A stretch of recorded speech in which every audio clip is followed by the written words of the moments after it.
Саламатсыздар, урматтуу телекөрүүчүлөр. Biz бүгүн кайрадан Кыргызстан жана кыргыздар теле берүүнүн тегерегинде отурабыз. Бүгүн бизде ушул өткөн жолку теле берүүбүздө да биздин Кайнарбек агабыз бизде конокто болгон.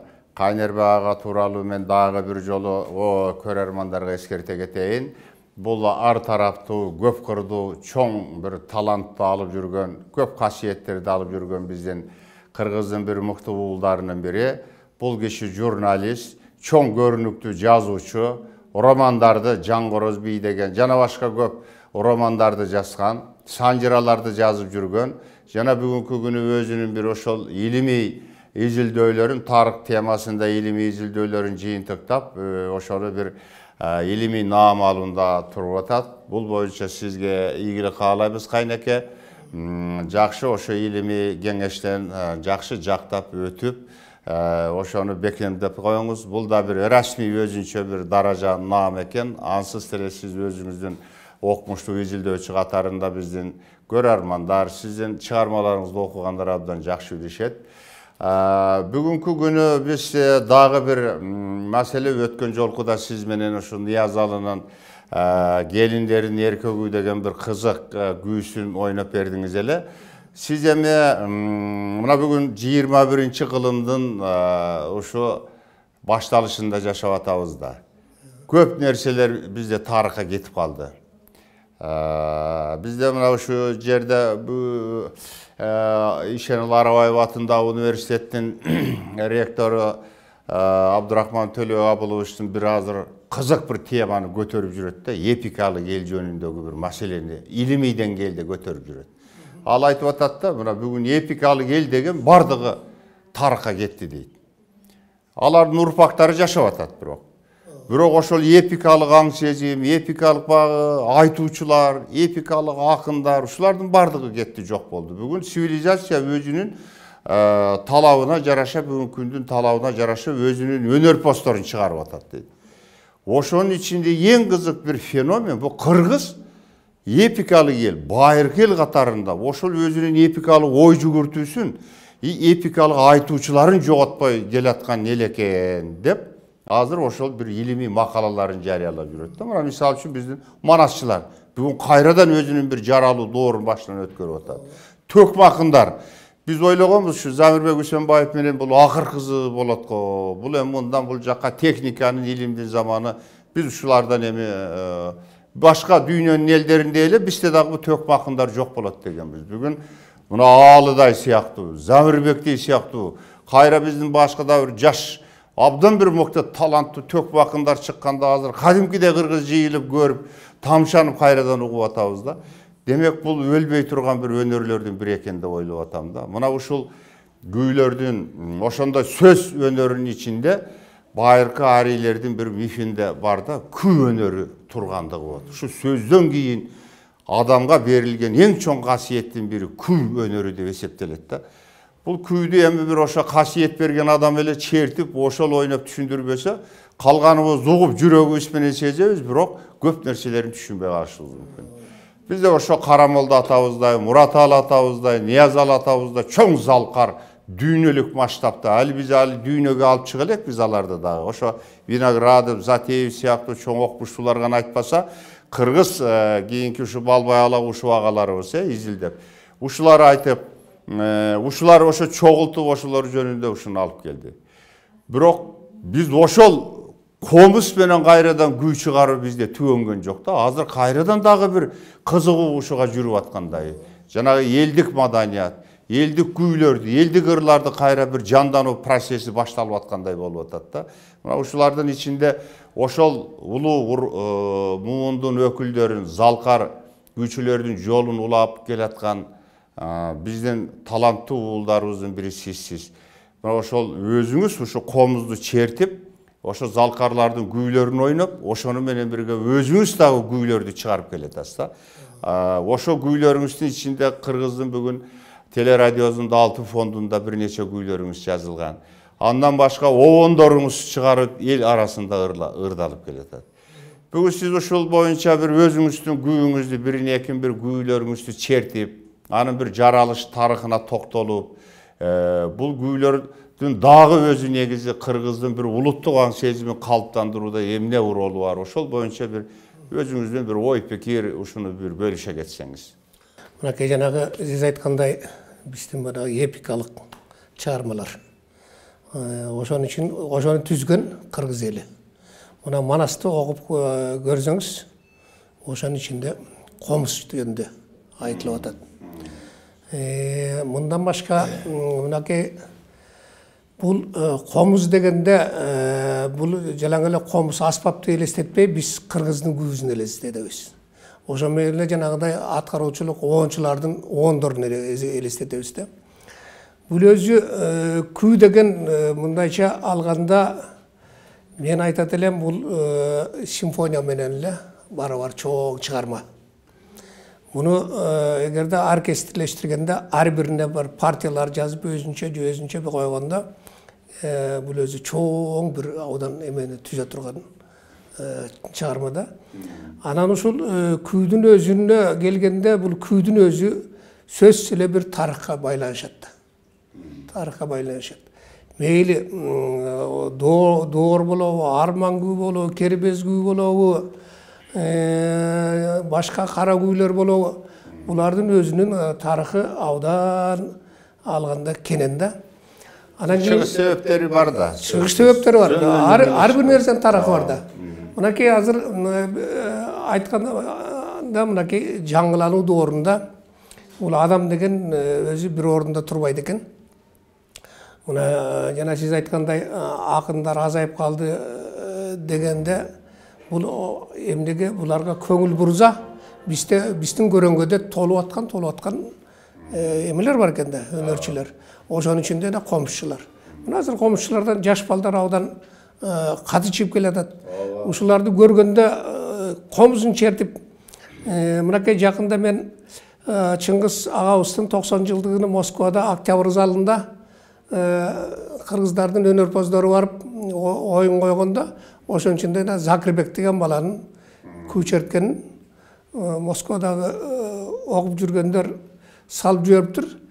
Ушундай кубанат да киши. Мынакей кыргыздын комузунун өлбөстүгү, ошо кезде жанагы кыргыз комузун чыгарып кеткен мыкты комузчу күүлөрү мына азыр биздин орго чейин жашап атат да. Анан кийин мен жанагы сиз айтмакчы күүлөр дегенде мынакей аксы тарапка мен көп бардым. Аксы тарапта бул өзү таланттардын уюткузу деп койсок болот. Мынакей жанагы айтылуу жеңи жок менен кадимки залкар комузчу Ниязалы экөө бул 5-6 жаштын айырмасы деле жок экен. Бирөөнөн бирөөгө 4 жаш улуу болгон, бирөөгө 4 жаш кичи болгон. Бул ким дегенде Ниязалы улуу болгон, албетте жеңи жок кичи болгон. Мына ушул экөө жүргөн убактагы булардын тарыхы өтө бир жыйнаганда бир керемет экен да. Анан кийин эми айта берсек, бу жердеги бир эмелери бар, экөөнүн ат менен жарышып кеткен убактары бар. Анан бири-бирине тамаша кылып ат коюп алган жерлери бар экен, өз аттарынан башка. Анан эми эки талантка эме кылып туруп, анан ошо айрыкча жеңи жоктун мынакей музейинде болдум. Кезерт деген жерде Кезертте бронзадан эстелигин тургузуптур.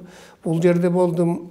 Ошондо жеңи жоктун мүрзөсүн каскан кишинин баласы менен жолуктум. Эми жеңи жоктун китеби чыкканда эми карап көрсөңүз, бул дагы бир улуу философияны түзөт да. Жанагы эпикалык чыгармалардын ичиндеги эле бир эмелердин, көрөңгөлөрдүн бири ушу да. Анан ошого карата кыялданып жүрүп, анан ошо жеңи жокко бир күү арнап чыгардым эле. Ал убакта доордунда мынакей Токтогул, жеңи жок. Күүнүн аты жеңи жок деп аталат. Жок, күүнүн аты Залкарга деп аталат. Залкарга деп аталат. Калыктар, булардын баары ошол убактагы замандаштар да. Анан кийин ушу жеңи жоктун барлыгы келип, мынакей акын жагынан жеңи жок менен Токтогулга кадимгидей булар саламдашып, аларга устат болуп, алар шакирт болуп жүргөндүгү, ушулардын талантына таазим кылып, анан кийин жеңи жокко арнаган Залкарга деген күүм бар эле. ошону чертип берейин анда.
Рахмат, жакшы. Эсимде жок, көп жылдар болуп калды. Бир ушундай комушчулар менен отурганда бир аксакал киши бир мынтип айтты эле да. Бул кыргыз болуш үчүн кыргыздын күүлөрүн угуп туруш керек деп айткан бир сөз эсиме келип атат да. Анан мен кийин ушу жөнүндө тегерегинде ойлодум да, бул кыргыз. Эми тил башка маселе. Süйлеп туруш керек. Кыргыз болуш үчүн кыргыз тилинде süйлеп туруш керек. Ал кыргыздын күүлөрүн укпай эле, орустун күүлөрүн угуп эле, мына кыргыз болсо болбойбу? Эң негизгиси тилди сактап калып атпайбызбы депчи. Көрсө кеп эмес экен да, көрсө улутту сакташ үчүн ал тил деген эң башкы маселе албетте. Бирок андан башка ал ой жүгүртүү деген, андан башка баягы дүйнө тааным маселелери, андан башка отурган, жүргөн жашоо эрежелери, жашоо образы адамды калыптандырган көп нерселер бар экен. Ошонун ичинде ушу кыргыз күүлөрү кыргыз адамын кыргыз болуп калыптандырууда чоң роль ойнойт экен да. Ошо киши бир мынтип тамашалап айтканда, мисалы дейт, немистин күүлөрүн уга берсең дейт, отуруп анан кийин немиске окшоп, немисче сүйлөгүң келип калат депчи. Анан ошондон мен кийин мынагы саясий темада бир макалалар жазып жүрүп, Гитлердин бир айткан сөзүн ошол кийин басма сөздөрдө бир жазып чыгышты. Ошондо минтип айтыптыр да, биз мына эстирди басып алгандан кийин эң негизги славяндарды кулга айлантышыбыз керек дейт да. Десе анан ал жерде отургандар да айтат, кантип кулга айлантабыз? Ал деген көп эл, аз эл болбосо тиги бул дейт. Ошондо айтат, эң башкысы дейт, музыка менен алабыз дейт да. Музыка менен. Анда радиолор турчу да, столбонун баштарында радиолор турчу. Азыркыдай болсо жөн эле алып коймок экен деп ойлоп атам. Радионун башындагы ошол жана, то есть столбонун башындагы жанагы радиолор, жанагы мындай неме менен кыйкырган сыган жана митингтерде колдонуп жүрбөйбүз, ошо кептенгендер турчу. Азыр жаштар аны билбейт, биз көрүп калдык. Мына ошолордо ошондон дейт, эртеден кечке немистин музыкасы жаңыра бериш керек дейт да. Анан дейт, ошол 10 жыл окуса дейт, ошол элдин жаштары дейт, 10 жылдан кийин алар немис тилин үйрөнөт дейт. 10 жылдан кийин анан немисче отуруп туруп калат, анан жашоо образын өтөт дейт да. Мына ошондон уламдагы мен ошо мына сиздин мынагы салтты улап алып келатканыңызды, болбосо сиз азыр жаңы бир музыкаларга деле өтүп, башка бир огондорду ойкуштаган, кайкыштаган огондорду чыгарып, азыр бир жеңил бир ушинтип ырларды кылсаңыз болот эле. Бирок сиз бир жагы калыптанган, экинчи жагы кыргыз болуп калыптанганыңыз үчүн ушу салттуу музыкалардын жолун улап, ошо чоң залкарлардын жолун улап ушуну алып келатасыз деп ойлоймун да. Сизге эми кайнеке ушу чоң рахмат. Өткөндө бир чоң залкарларыбыздын ушу Ниязалынын күүсүн ушу черткен элеңиз. Бүгүн ошол Ниязалы менен бирге үзөңгү кагышып ушу жанында жүргөн жеңи жок залкар акыныбыздын ошол арналган өзүңүздүн күүдү чертиңиз. Бар болуңуз, бакубат жүрүңүз. Себеби ошол биз үчүн адам болуу бул бир маселе, экинчи кыргыз адамы болуп сакталып калуу андан да чоң маселе болуп турат деп ойлоймун да бүгүн. Мына ошол кыргыз адамынын калыптанышында, кыргыз адамынын сакталышында, анын ошол бир ой жүгүртүү, жашоо образын сакташында ушу сизге окшогон биздин бир мыкты инсандарыбыз, кыргыздын касиетин алып жүргөн инсандар чоң роль ойнойт деп ойлойм. Ошон үчүн сизге чыгармачылыктарыңызга ийгилик каалаймын. Мейли тарых илиминде болобу, мейли санжырада болосузбу, көркөм адабиятта жүрөсүзбү, же ушу музыка өнөрүндө ошо аркалап бир оондорду чыгарасызбы, күүлөрү жаратасызбы.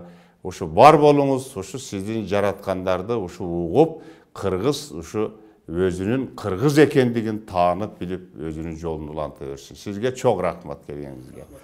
Анда эмесе бүгүн ушуну менен бүгүнкү Кайнербек Бийлибаев деген көп кырдуу таланттуу агабыз менен болгон маегибиз соңуна чыкты.